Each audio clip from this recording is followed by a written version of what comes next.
Hey everyone, what's going on? Welcome back to Real Talk with ReZsaun. We are about 5 minutes away from getting started. I wanted to come here early just so you guys can go and share this out and let the people know that we are live. I need to put myself on mute because clearly I don't know how to do that before I get started. But yeah, we're gonna get started. We have the South Carolina Social Emotional Learning Alliance. It's the other way around. Social Emotional Learning Alliance for South Carolina. We'll be interviewing the executive director, Ms. Debbie Jones, this evening. I'm really excited about this interview. They're doing amazing work to make sure that different approaches are being taken to make sure that the youth of our cities and our state have the requisite tools to be successful. You want to check out this interview. If you have a child in school, you want to know what's going on with this organization. You want to know about the people that are behind the scenes doing the work. There's so much talk about the things that are wrong with society, but we need to put more energy into things that are right with society. And the Social Emotional Alliance for South Carolina is definitely one of those things that we should be able to all wrap our arms around and be really grateful for. So today we're going to be getting that interview started in about 4 minutes now. Please share this out. Let these streets know that we are about this. It may not be a second topic. I know it's not, the presidential election. I know it's not, what's going on with the latest Cardi B and Meg the Stallion song. But I promise you, it's much more important than either of those things when we're talking about the impact that our youth is seeing from the organizations that are fighting for them. So please share this out. Share this out. Share this out. Share this out. I am sharing this out. We are not farmers. Dum dum dum dum dum dum. We are live. I am live. Join us. Return. Enter. There you go. Yes, ma'am. Thank you, Shukran. Real Talk with ReZsaun. Thank y'all so much for joining me. Everybody who's in here, thank y'all so much.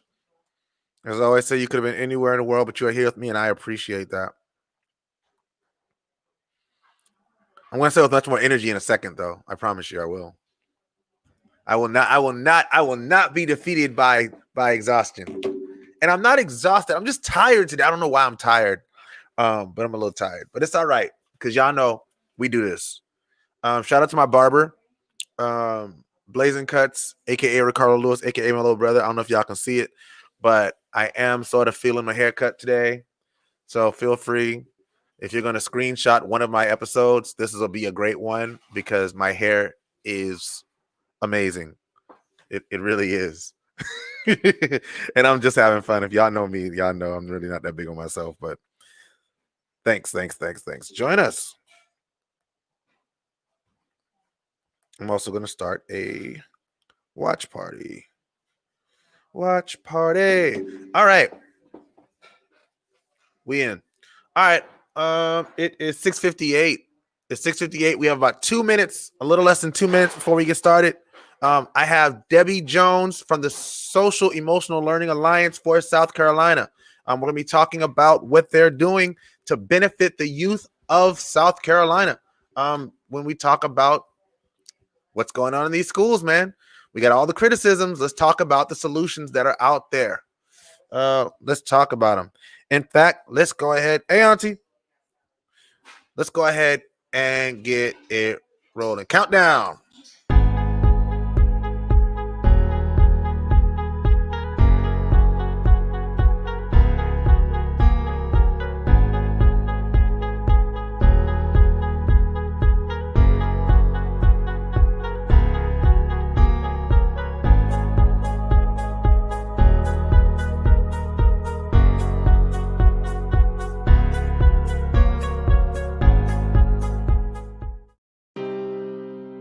I knew that was something I needed to have. All right, like Kendrick Lamar, which is my Our clearing house of information. None other than one of those very heroes. So, for those who don't know, I'd like for you to take a couple minutes. Are you originally from the Charleston area? Hello, world, and welcome back to Real Talk with ReZsaun, when nothing's off limits. You could have been anywhere in the world, but you are here with me, and I appreciate that.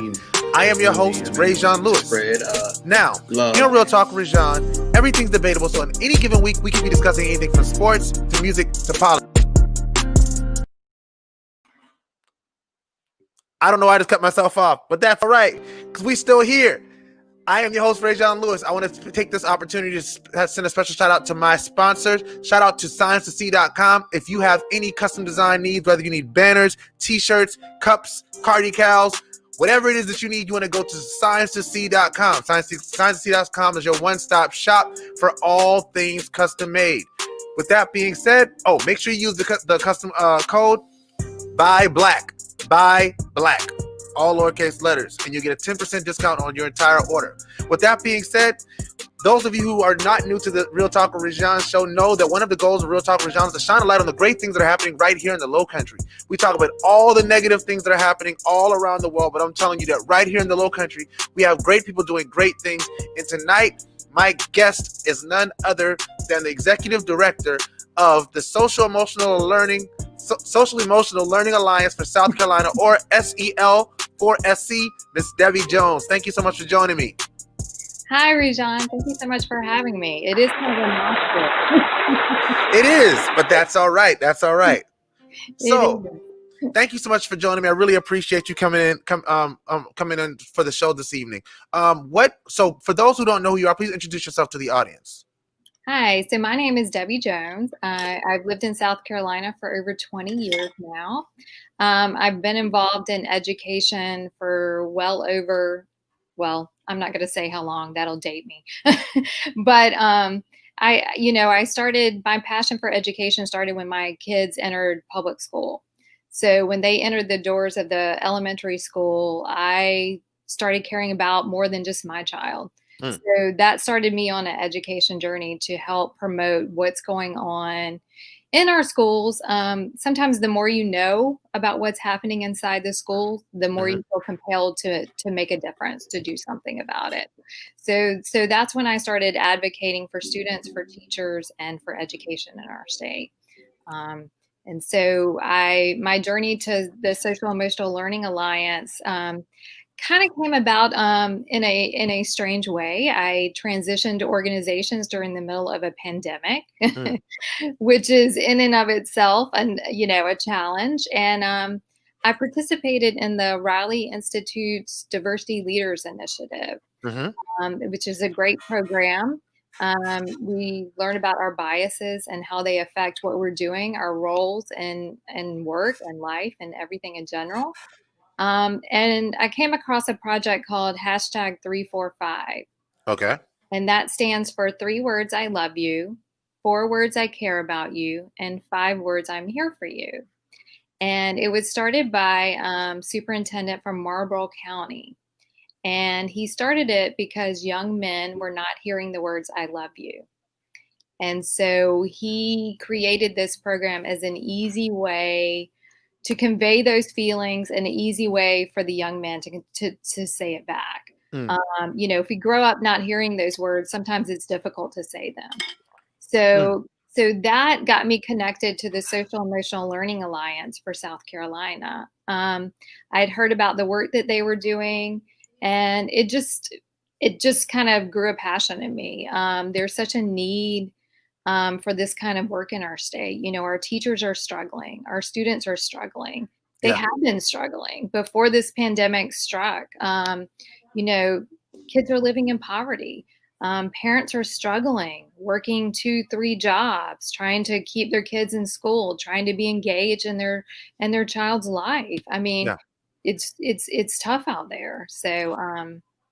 So some people may be listening to this and saying, okay, social emotional learning, what is that? So could you just, for those who may not understand what that means, define that for them?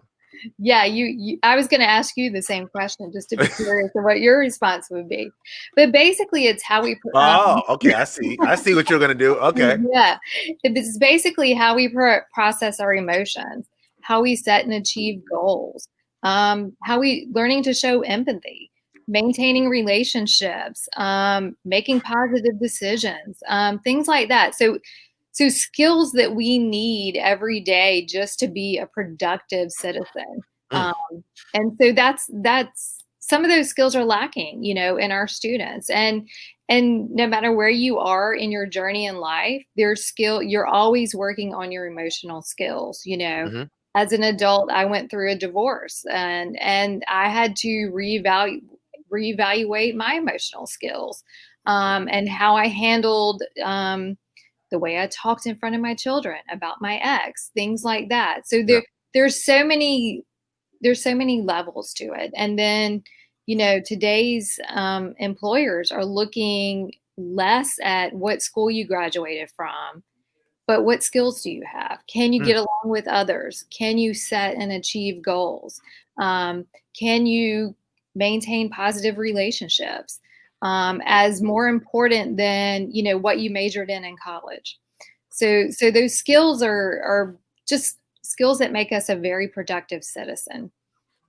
I love that. So, is there a tie and for those who don't know, again, Social Emotional Learning Alliance, y'all are trying to operate within schools to find ways to like add an addendum to the academics parts of kids going to school to better them. Is that something that is in line with what you all are doing? And if so, how are you doing that? Yeah, so we have four things that we're trying to do. We're trying to educate about adult SEL. What is it? Just getting the definition out there. A lot of people think it's just about relationship building, but it is Mhm. so much more than that. It's how we handle our emotions, how we process our emotions. So public awareness, just talking about it, getting definitions. What you think it is totally different than what I think it is. Mm. And then advocating. So we're advocating to get SEL, in K through 12 in public schools.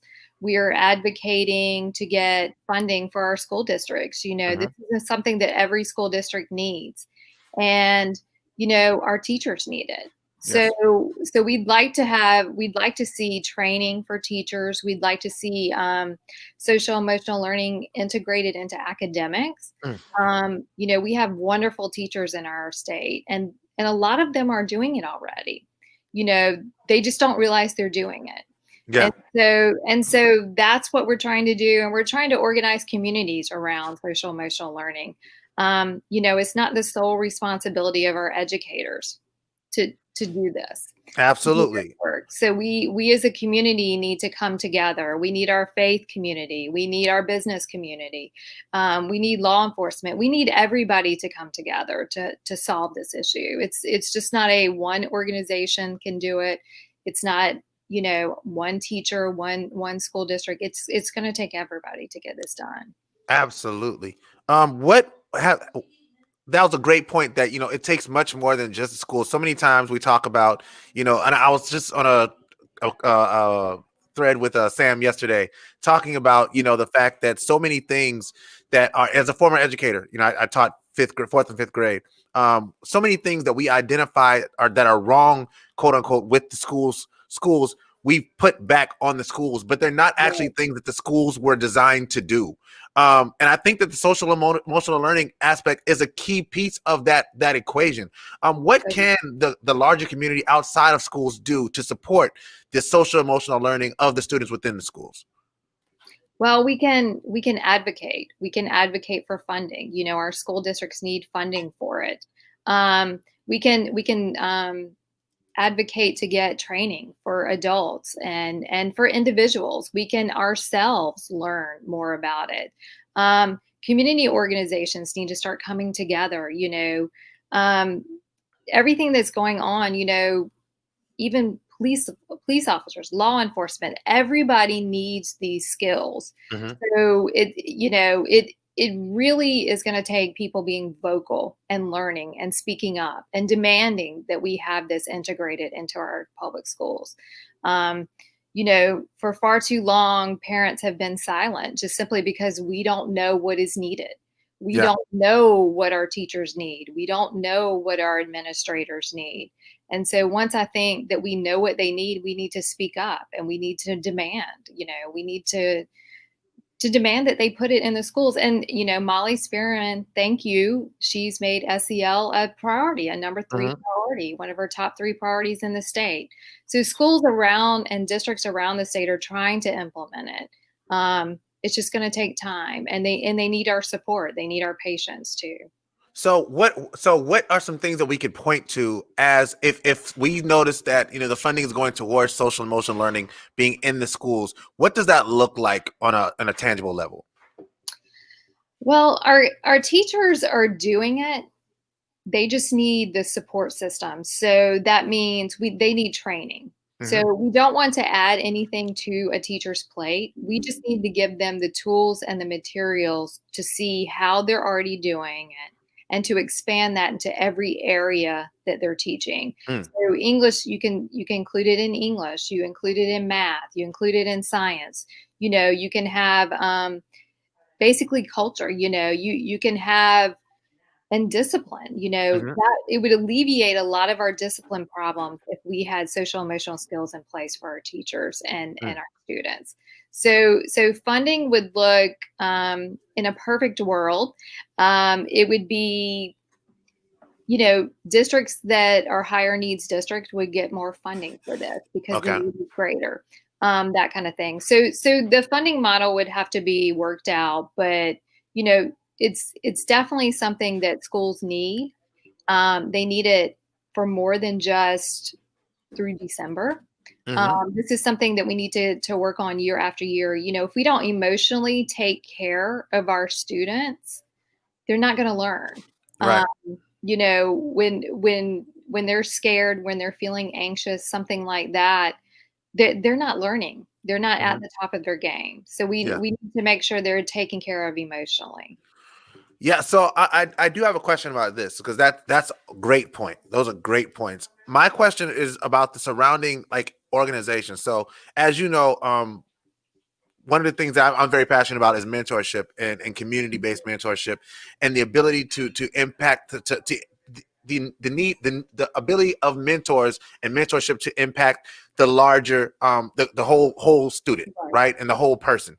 I find that a lot of schools try to put a Band-Aid on the issue of mentorship by saying, hey, let's have volunteers come in for donuts for dads or whatever. And we'll just ask these volunteers to come in. Have you seen any movement towards paying for community created mentorship organizations to go into schools to work with students as opposed to using that volunteer based approach? Yeah, the funding is always the problem. That is the big problem. How our schools are funded. Schools are having troubles covering the basic costs. Yes. So it's up to organizations, and we really need the corporate world to look at this and see the need for it and get more invested in it. And it's that is where we're going to get the volunteers. When companies are starting to allow employees to go in and spend more times in schools and things like that. So those are the kind of programs that we need to incorporate, and we need to support organizations that offer those types of programs. Yes. Right now, so many people are just trying to cover the necessities. And so everybody's scrambling. But if we could fund programs that would provide training, that would provide mentorship programs, and mentors that would be there for the long haul, not just one and done. And I think that's what we have to look at. We have to take the time and invest in programs that are in it for the long run, that have the strategic plan that goes longer than year one. That's longer than 6 months. Yes. And that's what we're trying to do. We're trying to build communities that have an emphasis on social emotional learning and provide that not only in the education world, but in businesses, that's why I asked Chris Hardy, from Sumter Chamber of Commerce to join us. Sumter Chamber of Commerce has adopted hashtag 345. Mm-hmm. So that's the business community telling, the Sumter residents that we care about you. We're here for you. And that's what we need more of. We need more of that, going back to that village approach where everybody's working together. Back when I went to school, I was a latchkey kid. I got off the bus, I walked home, and I knew there was somebody in the neighborhood that stayed there that I could count on if something ever happened. Yeah. I think we need to go back to neighbors looking out for neighbors. Yeah. Businesses looking out for the school next to them, and things like that. And to the problem with some of the curriculum and things like that is each community needs a different solution. Agreed. Yes. Yeah. So what's working in North Charleston isn't going to work downtown, and vice versa. So, so but I think that's sort of my point is when we say, okay, our solution is okay, we're gonna. I don't want to name any specific organizations because I don't want it to sound nasty, and I try not to do that. But we're going to buy this program because we've heard the great things that this program has done. But we're just going to buy the curriculum, right? Now, as a teacher, I know what happens when they say, "Oh, we have this bright idea." What happens is they put us in a room and they say, "Okay, now you guys are going to all do this." Right? You're all going to do this, and it's going to make our lives so much better because we're all going to do this because we saw this work over here. And it's going to work for us because we're all going to do this. And so now the teachers are like, oh, wow, great. I get to add something else to my day that I didn't already. Like I have to learn something new. I don't want to go into it, but I can go into it. You know what I mean? As opposed to saying, we know these organizations function in this realm. This is what they do. Right. How can we bring those organizations in to partner with our organization to do what they already do here? If we recognize that it's a valuable resource, why are we trying to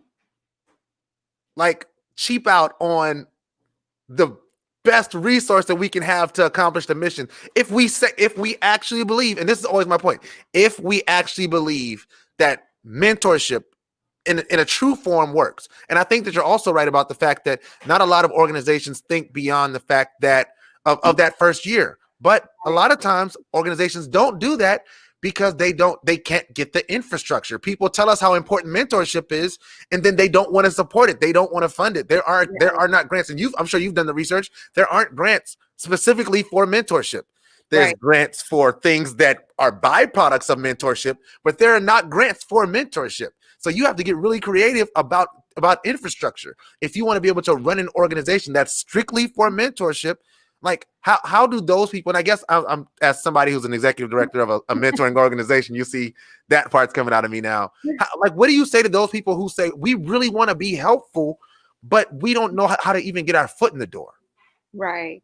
I mean, you've got to do a little research. You've got to find the organizations that are doing it and support them. They need your help, and we need corporate support as well. We need companies to recognize that organizations need overhead funding. It takes staff time to send a mentor, to send a trainer out to these classrooms, to these teachers, and they have to be able to invest in that. They have to be willing to invest in that. When an organization comes to you with a plan that is very well thought out, they know how they're going to execute it. They have A, B, C marked off the list. We've got to invest in those organizations. And our poor school districts they're struggling, they're trying to put plans together in 30 days. They're trying to go virtual. They're trying to go in person. They're trying to do all that.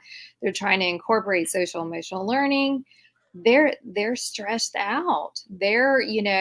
Those employees are stressed out, and they need this kind of help and support as well. Mm-hmm. We need to support not only our students, but our staff. Everybody I mean, and that includes everyone, the janitors, the cafeteria people. I mean, they're all doing more than what they have been doing. They've volunteered serving lunches during the pandemic. I mean, they've all shown up. Yeah. Yeah. And where do we turn to as a community? Our schools. Back to the school. Yeah. Yeah.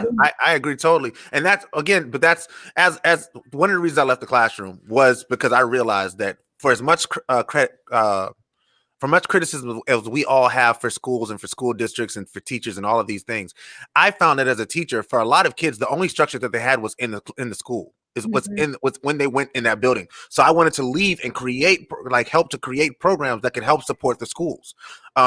It's just, I just find that it's harder to get into the school. It's just so hard to get into schools. All right. We have a comment. It says from Stella Williams. Shout out to Stella Williams. She's actually a teacher at Burke High School. She says, I propose an SEL program for our school that I was trained to implement. And I know that it worked with my students. And I was told that it was up to the district on the SEL program used. So is that something that's across the state? Is that's something that has to be approved by the district or on a school by school basis? Is that something that they could work on?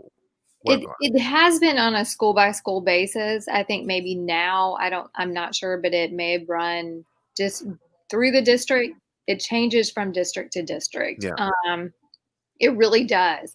But just because if Stella knows what to do in her classroom, just because you're using another curriculum doesn't mean you can't implement what you've already learned into that. Because, one thing that I've seen is no two classrooms are exactly alike either. Absolutely. My children are 4 years apart, and each year the class was different. I mean, the makeup of the class, there'd be less students one year, there'd be more students the next year, just everything, and during that 4-year difference, we have a teacher shortage. The funding has gone down and everything's gotten more expensive. Then there's the broadband access. There's so many hurdles that school districts and schools have to go through. But social emotional learning will help everyone. Everyone in the school. So, so that is something that we need to put a priority on. And while we can't test and do things like that, we should make sure our students are okay. Yes. First and foremost. Make sure we're all okay. Make sure, even our teachers we need to make sure they're okay, address their anxiousness, address their, they're scared, they're afraid. We need to make sure that they're okay as well. So, it will definitely help everyone. Yeah, I definitely agree, and I want to thank you again for your passion, towards the subject and making sure that we can find substantive solutions. I like this. I like this. This is good. So what is the plan for SEL4SC going forward? Like what does it look like if everything goes perfectly in 5-10 years? What's happening in the state of South Carolina in education surrounding SEL? Well, in 5 to 10 years, hopefully SEL will be so embedded in our school district that we will no longer have to be here as an organization. In a perfect world, that would be the ultimate goal. Right. That there is no longer a need for a lot of the nonprofits because we've already solved this. We found the solution. In most cases, we know what to do. It's just the implementation that's the hard part. So our goal is to get SEL standards in K through 12. We want, of course, funding for all of our school districts from the state for social emotional learning. We want SEL courses in higher ed, so our teachers are exposed to this before they get in the classroom. I think that would be great. We want everybody to know what is social emotional learning, and that putting an emphasis on our emotions is a good thing. No matter where you are in your journey in life, you're always going to have to deal with your emotions. I mean, that's just a fact of life. And we, like you were talking about mentors, at my age, I still need a mentor. Yep. And when I switch jobs, I find a different mentor that suits me at that stage in life. So, Yes. So we always need mentors. We always need somebody that we can talk to, and that will let us express truly what we feel in a safe environment. And I think that's what we all need, and that's what our students need. So, making our classrooms those safe spaces again, so that teachers, can talk to students feel open, and that there's open communication. Because like you said, there are some instances where school classrooms are the only structured environment that a student has. And so, I've had teachers that have made a huge impact on my life, that have and have been mentors to me. So I think, opening that up, I think would be great. And so, yeah, so 10 years from now, hopefully we won't need this organization. Yeah. Okay. I like it. So we have a question from Ryan. Yeah. Ryan, shout out to Ryan for watching. He says, hasn't SEL already been implemented? I remember vaguely something about it with my son. I know for sure we didn't have it when I was in school. Is it just a South Carolina thing? No, it is not just a South Carolina thing. And it is sporadically implemented in South Carolina in classrooms. There is no statewide effort. There, in some districts, it's not even a district-wide effort. Right. So we really don't know who's doing what where right now as far as social emotional learning. And, I think it was done when we were going back to school. We just didn't call it social emotional learning. It just didn't have a name. It's kind of like the health and nutrition kick and the workout kick. We all know that we need to work out. It just wasn't a movement back when I was growing up, and now it's a movement. Now we're talking about it. And so that's what I think we have to do about social emotional learning. We have to learn to talk about our emotions. We have to learn to listen to each other. I mean, that could help in a lot of instances. I saw your conversation the other day, and the fact that you're able to sit there and listen and effectively communicate with someone else. And those are skills that we all need. Yes. And skills that our kids need to survive, really, and to make a living and to be productive citizens. Yeah. We're talking about presidential race and things like that. We need to make good decisions. We need to base those decisions on facts. We need to listen to everyone, that's running and things like that. So, so just skills that we all need.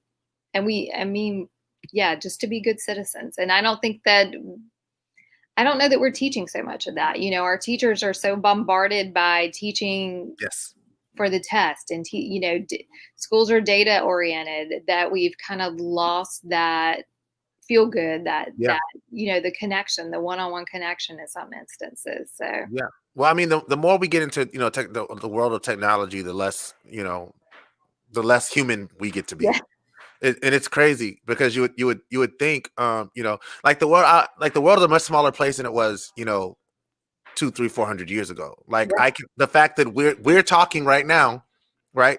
You're not in my house, you're somewhere in South Carolina. I'm here, and like we're talking on, we can, like, the world is that small. Whereas for us to have a conversation, we would have had to get on a boat and like cross bodies of water to be able to have this conversation, and we wouldn't have been able to have people watch it.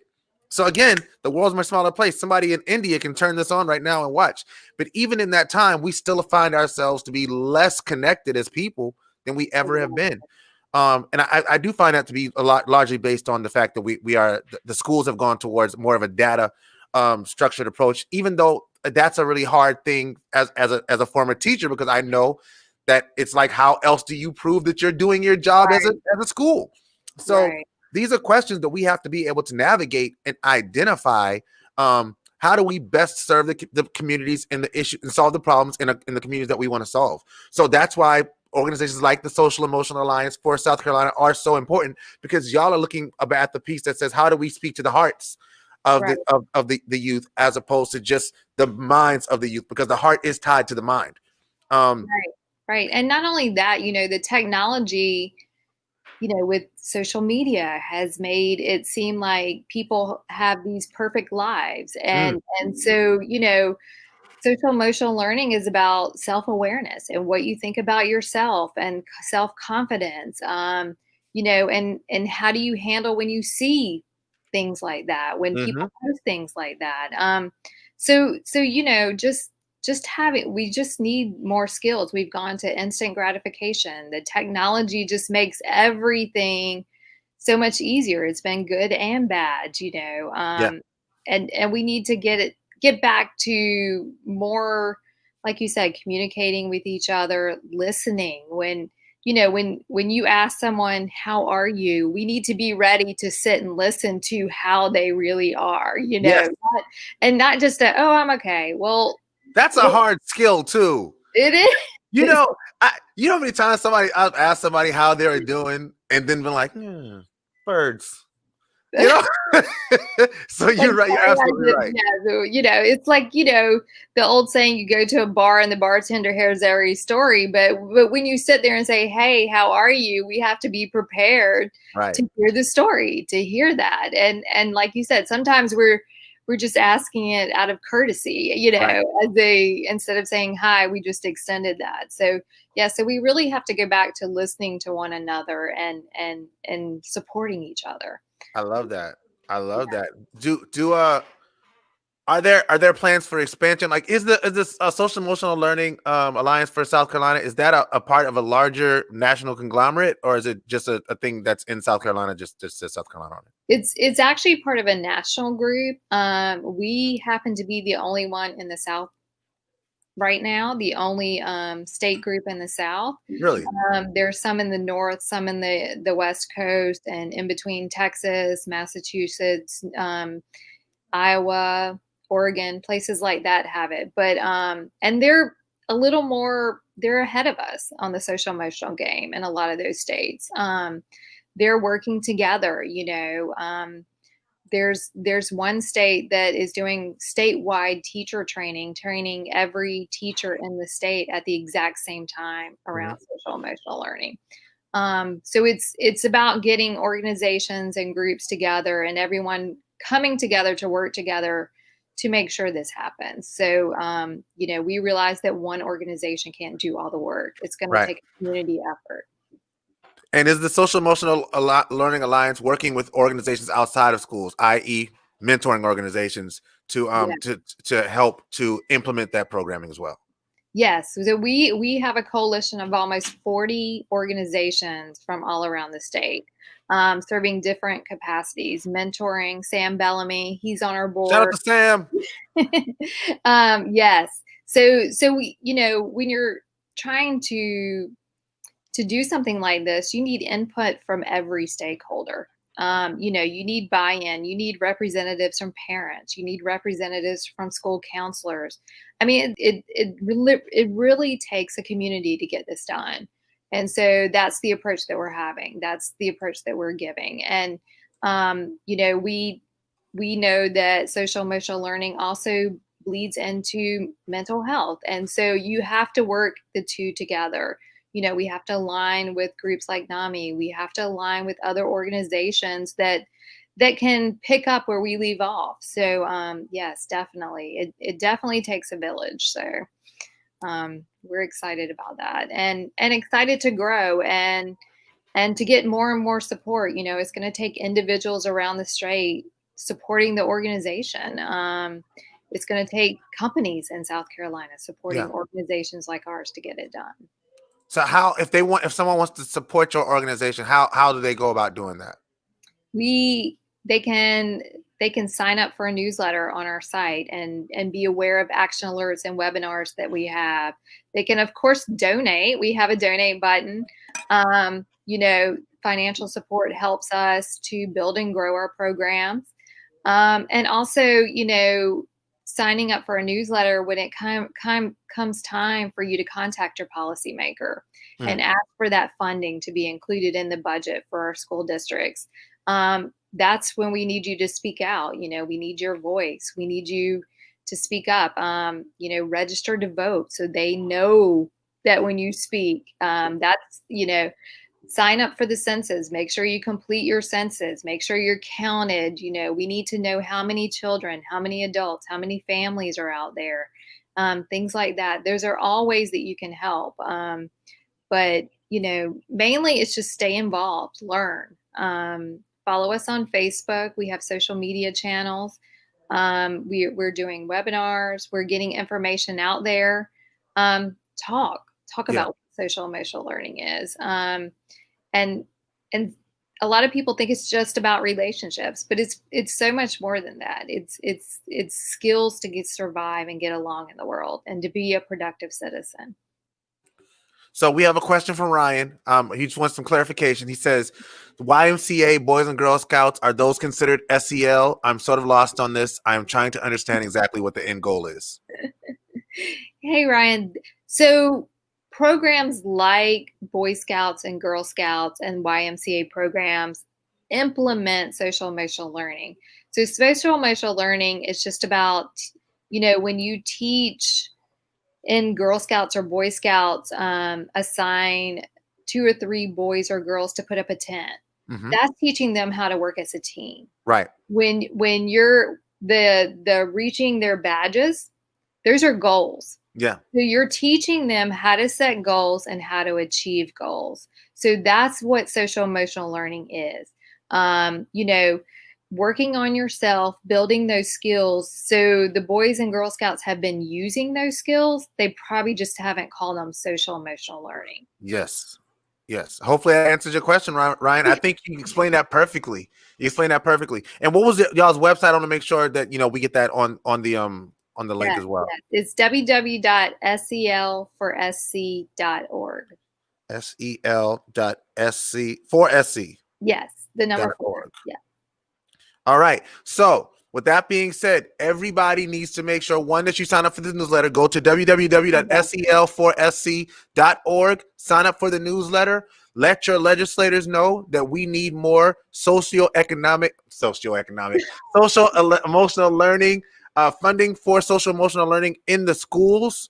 And we need to make that demand today. We cannot wait because our children need us. And I want to make this plea as well.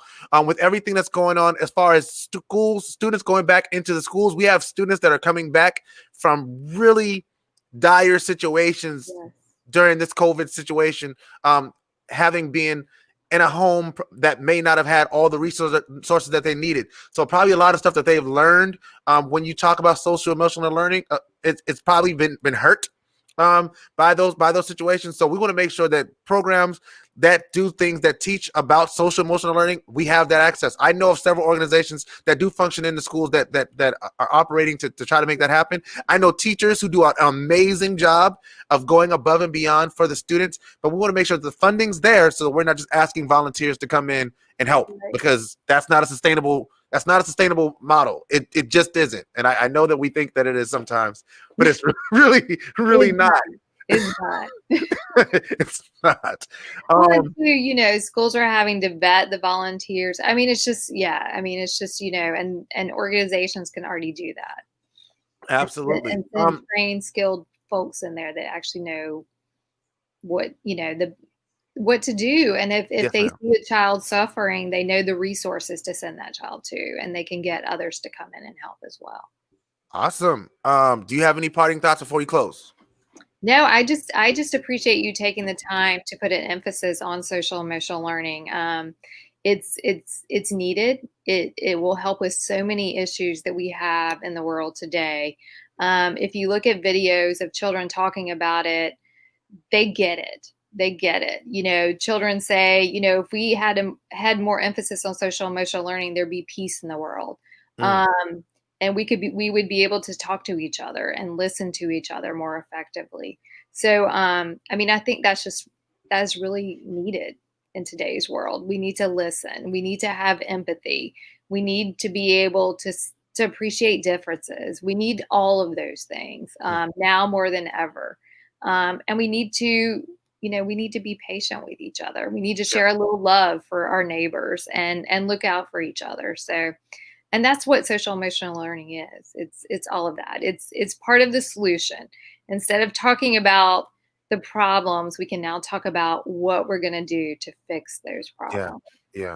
Yeah. Well, thank you so much thank you for all that you Thank do. you. As I always tell people, when you come on once, you're a friend of the show, and we'd love to have you back on if you have an event coming up or anything like that, or there's something I can help promote and support. Y'all have you have the information. Please don't hesitate to reach out. Everybody, please go to www.SEL4SC.org. Sign up for the newsletter. If you have children in schools, this is something you should be supporting, because these are the types of programs that are out there that are trying to help. We talk about all the things that are wrong. Let's support the things that are right. Thank you so much, Ms. Debbie Jones, for coming on. I really appreciate you. And I look forward to speaking to you again in the future.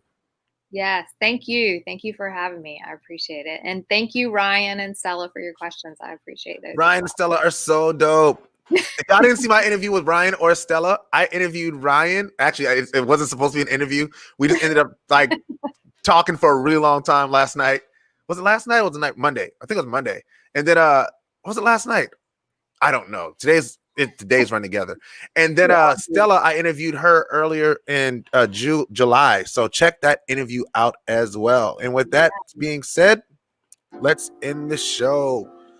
Thank you, everybody who watched this evening. Thank you to Debbie Jones of Social Emotional Learning Alliance for South Carolina for coming on. Make sure you go to her website, www.SEL4SC.org. The number four, SEL4SC.org. I want to thank everybody for watching this week. Reminder that the Local Celebrity Spotlight shines every Wednesday night at 7 p.m. where I interview my local celebrities and unsung heroes. Tomorrow night, I'm actually interviewing Mr. Brandon. Why do I forget that kid's name? Brandon Trollinger. I'm interviewing him tomorrow about a big event that he's doing. He's actually doing a walk to end hate.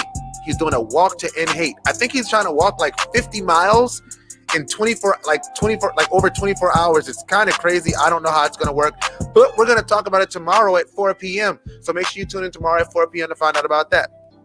If you are doing something in the community that you would like a light shined on, please reach out to me on my website. That's www.realtalkwithReZsaun, so that we can discuss getting you on the show.